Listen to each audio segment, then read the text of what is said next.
can take him out. Let's do this. Oh gosh, I'm actually gonna die. Please no, please no. Yes, we did it. We killed the mini boss with our brand new level 100 legendary sword.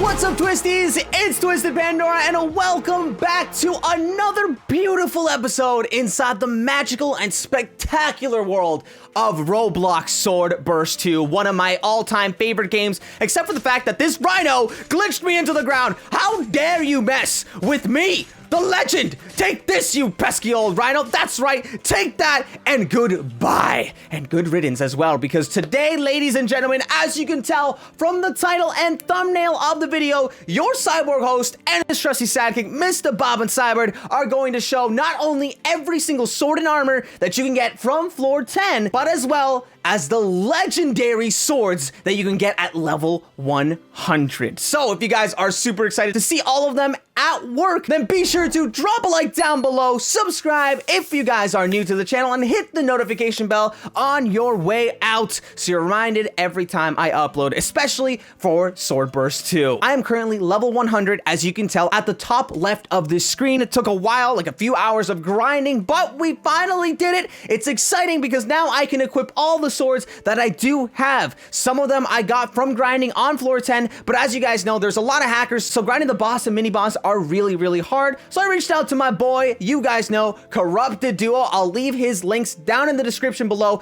because he was the middleman and got me the rest of the legendary and normal swords that I was missing from floor 10. So huge shout out to CorruptedDuo for helping me out. I traded him for the Vel that I have, and I have a lot of Vel, I think, still remaining. Yeah, I have 9 million Vel remaining, but it's super exciting. You can trade for Vel or other swords. You just gotta hit him up and he'll help you find what you need. But now it's time for the showcase, so excuse me, guys. What? Get out of here, Sky Nava. I forgot how easy it was to kill you. First things first, let's show off the armor that you can get in floor 10. There is a total of 3 new ones. One is an uncommon known as Killer's Cloak, one is a rare known as Death Plate, and one is a legendary known as Divine Plate Mail. If you max out your legendary Divine Plate Mail, you can get a defense of almost 16,000, which is actually less than 1,000 away from a maxed out Chaos Plate Mail that you got in floor 9. So it's kind of disappointing. I was hoping for more of a 20,000 defense, but I'm not complaining. So let's go ahead and activate it right now. And now I have added even more defense to me, and I'm looking nice and spiffy. All right. But along with my armor, I think it's time we upgrade our actual swords. Before we upgrade them, we can take a look at every single sword in floor 10. Like every other floor, there are certain levels that you have to reach before using a certain type of sword. Now in floor 10, there are 4 different tiers, meaning 4 levels that you have to hit before using the swords. Level 88, level 92, level 96, and level 100. At level 88, there are 4 different uncommon swords, each with a base damage of 919, but their critical percentages are all different. As you can see, the Owl Mace here has a total critical of 15 versus a Bone Reaper that only has 12%. So now let's activate them all and see what they're like here. So this is the Owl Mace. It's got the base gray and then darker gray color scheme right now, but you may notice if we activate any other one, such as the Bone Reaper, it also has that same color scheme as well. They are common swords, so it makes total sense, but their color schemes are pretty basic, just like this flush render right here, and as well as the Mercurius right here. So can you guys get away? That definitely doesn't do as much damage as the legendaries from floor 9, but I gotta get rid of these guys because they keep spawning on me. Go away! Be gone! Be gone, Rhino! Ah!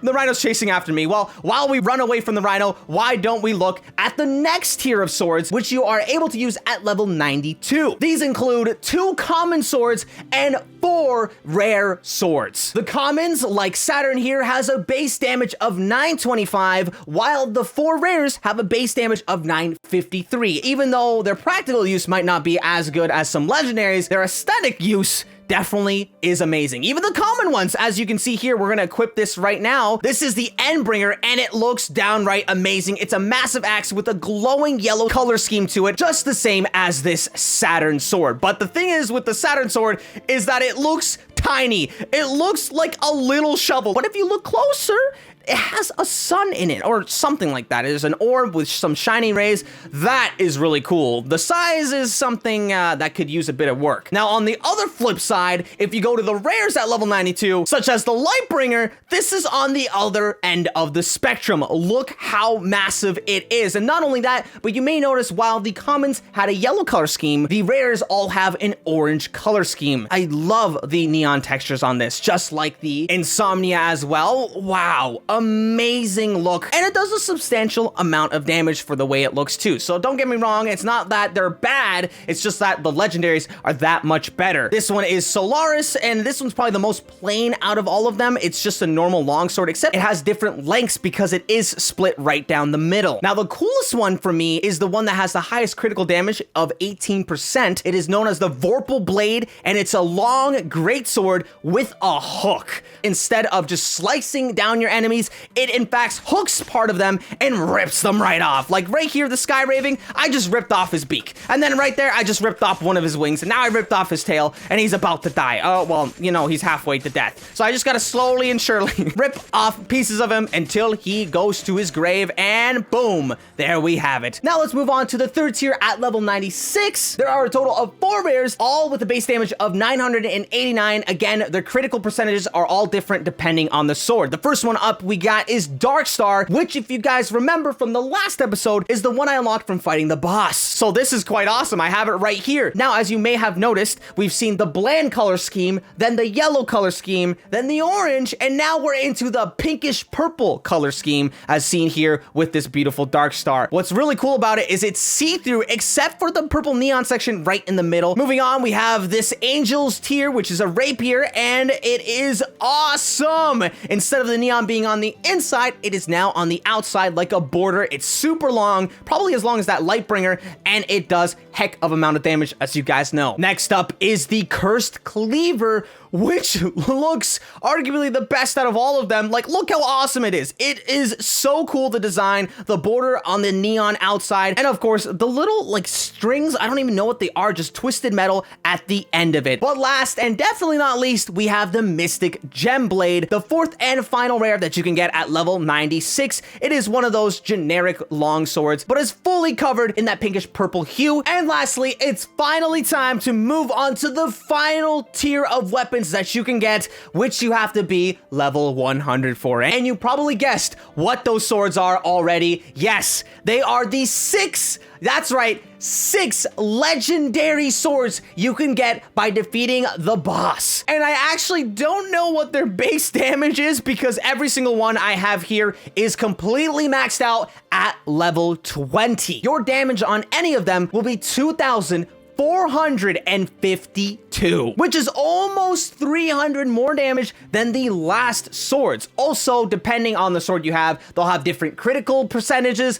different stamina, and health regeneration percentages. Let's take a look through all of these legendaries a bit more in depth. Now, here we have the Misery's End. This one is a great sword with a critical percentage of 18%, stamina regeneration of 10, but a health regeneration of negative 7%. So if you want a lot of stamina and you don't care about health, equip these. Now here we are. Let's take a look at how awesome it is. It's basically a death scythe, and you definitely don't want this to reap your soul. I can tell you right now. And actually, why aren't we in floor 10? Well, because it's so dark there that showing off these swords might be a bit hard, but let's go to Transylvania because this is where we're gonna use our legendary beauties. All right. It does have a yellow color scheme, but at the same time, it's not as yellow as those comments from a few tiers ago. Look at that, 2,452 damage. Plus, if you get a critical, it's almost 5,000 damage. Absolutely insane. And this minion couldn't even do anything. Next up is the Soul Render that has a critical percent of 15 and a stamina regeneration of 10. This katana has a completely different color scheme with a light blue neon tinge around it. It's also got the twisted metal across it like a few other swords you guys have seen.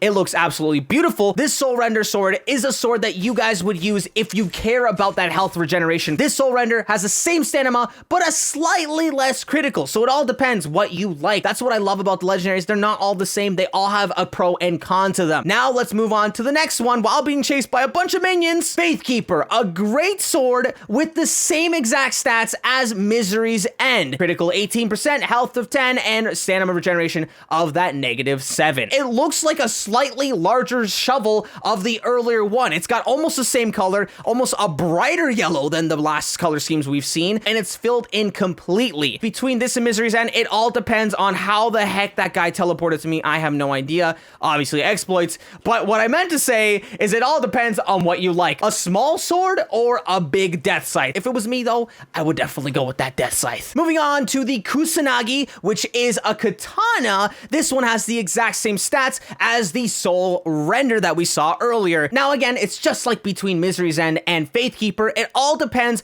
on what you like. This Kusanagi is a black and yellow sword with 4 areas where it turns neon red. And when you use it, there's a red trail behind every swipe. Now for this one, it's a bit trickier. I don't know which one I would pick because the red looks cool, but the blue soul render also looks just as cool. So I would probably use this one day and the soul render another. For our 5th sword, Retribution, it is a long sword and it has a critical percent of 12 with the health and stamina regeneration at both 3%. So this one is more of an all-around. Doesn't have as high as a critical as the last ones, but it does give a slight boost to both the health and stamina regenerations. This one is like a blue sword with an empty middle. It looks pretty basic and leaves a blue trail behind it. Now, last but definitely not least, we have Destiny's Song, another rapier, but this time with a critical percentage of 11 and stamina and health regeneration of both 5%. Now, Destiny's Song is one of the coolest ones that we've seen thus far. It is completely neon.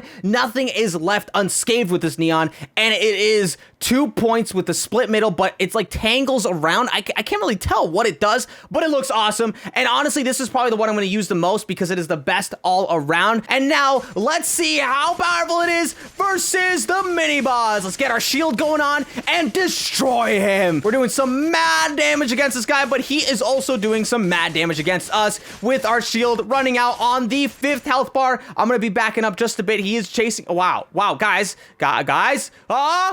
Come on, we can take him out. Let's do this. Oh gosh, I'm actually gonna die. Please no. Yes, we did it. We killed the mini boss with our brand new level 100 legendary sword. Well guys, let's defeat him one more time, shall we? Let's go, you pesky mini boss. Just because, and you're probably also wondering, why am I here and not over by the actual boss? Well, because it is glitched again. I don't know why. I keep joining servers where the boss is glitched, so I'm like, you know what?